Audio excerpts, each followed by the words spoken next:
یہ بتاؤ کیا تمہارے ساتھ خاندان بنو ہاشم کا بھی کوئی فرد ہے؟ ہم نے کہا ہاں ہے۔ کہا کہ اس میں کوئی بچہ بھی ہے؟ ہم نے کہا کہ ایک بچہ ہے، مگر اس کا کیا تذکرہ کرنا، ہمیں تو اس کا نام بھی نہیں پتہ۔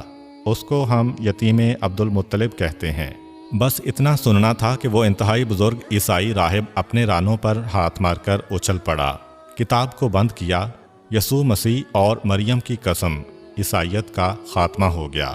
آج دین عیسیٰ کو زوال آ گیا، اب اس دین کو مٹ جانا ہے، اور تڑپ کے کھڑا ہو گیا۔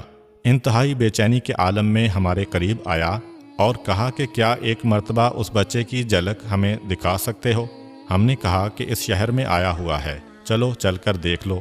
وہ عیسائی راہب ہمارے ساتھ نکلا، شہر میں داخل ہوا۔ ہم نے سوچا کہ ذرا اس کا امتحان لینا چاہیے کہ یہ اس یتیم کے پیچھے اتنا کیوں پڑا ہوا ہے۔ ہم اسے اپنے قافلے کے نزدیک لے گئے اور قافلے میں موجود ایک اور آدمی کی جانب اشارہ کرنے لگے کہ دیکھو یہ وہ ہے جس کو آپ دیکھنا چاہتے ہو۔ نگاہیں ڈالیں، کہا کہ یہ وہ نہیں ہے، اور اس سے پہلے کہ ہم کچھ کہیں اس کی نگاہ پیغمبر اسلام کے چہرے پر پڑ گئی۔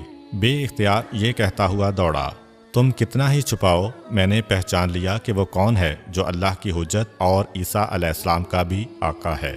یہ کہہ کر رسول کے قدموں میں گرا۔ حضرت ابو طالب یہ دیکھ کر حیران ہو گئے، ایسا بزرگ کہ اس کی بزرگی کو دیکھ کر احترام کو دل چاہ رہا ہے، اور وہ رسول کے قدموں میں چپکا جا رہا ہے، اور بار بار یہ کہتا جا رہا ہے کہ کاش دنیا معرفت حاصل کرے کہ یہ کون ہے، کاش میں اس وقت تک زندہ رہوں کہ یہ نبوت کا اعلان کرے اور میں اس کا کلمہ پڑھوں۔ پھر ابو طالب سے کہا کہ اس کی اچھے طریقے سے حفاظت کرنا، تمہیں پتہ نہیں یہ وہ ہے جس کے ہاتھ میں زندگی اور موت کا اختیار ہے۔